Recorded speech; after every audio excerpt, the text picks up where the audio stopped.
be aware of yourself as consciousness, as awareness, as presence, to sense the beingness of you, which is not the you, the limited you, it's actually the beingness of the universe in you.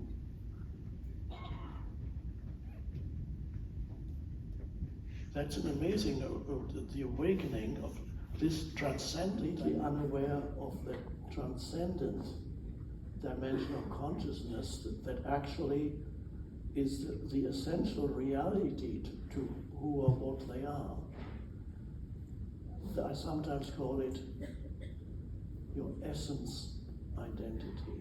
The essence, your essence identity is the being of you, and the being is timeless. The being is consciousness itself. And then there's the human, and the two are together.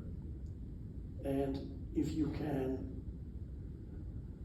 awaken to the beingness of you, then of course you continue to be a human until you are no longer, until the body dissolves. But in the meantime, your task, your mission, your purpose is to, as a human, to also embody a being. Then you have both dimensions in your life.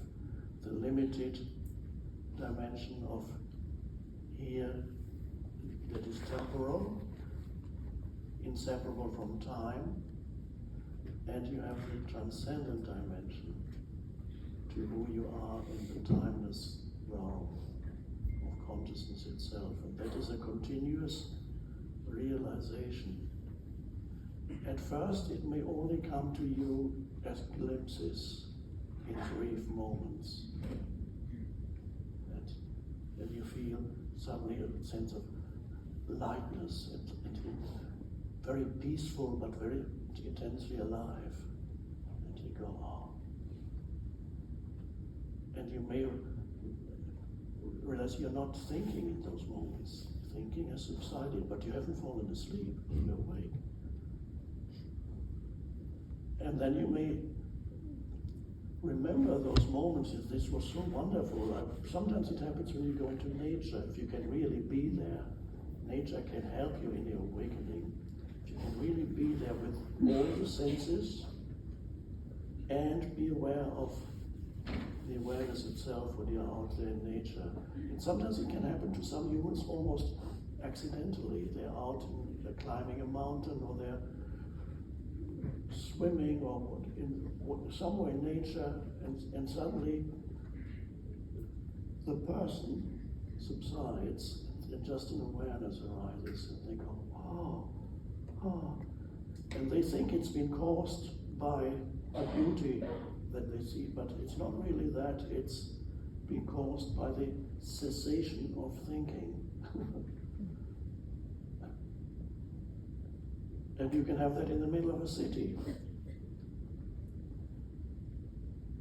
And this is your continuous practice, are you able to, as much as possible, let go of habitual, especially habitual, useless, self-serving thinking. Thinking that only feeds the fictitious self, the ego, the entity that actually loves its problems. Or it says, no, I don't love my problems. Yes, you do, because you talk and think about them continuously.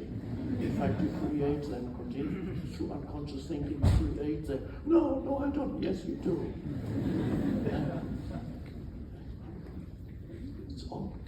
And that this entity then becomes, as you have, at first you have glimpses, sometimes accidental, and they may only be a few seconds, and then perhaps a little bit longer, and then the two gradually, the being and the human kind of merge. The being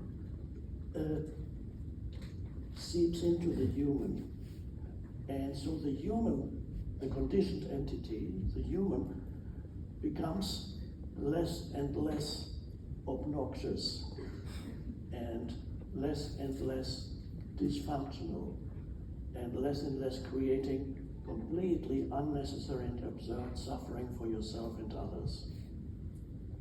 Completely unnecessary and absurd suffering created unconsciously by the ego of this entity in its attempt to strengthen itself. It loves its problems and its enemies. Oh, feel much bigger. Anger is great, really, and you can talk about it all the time. This is completely asleep.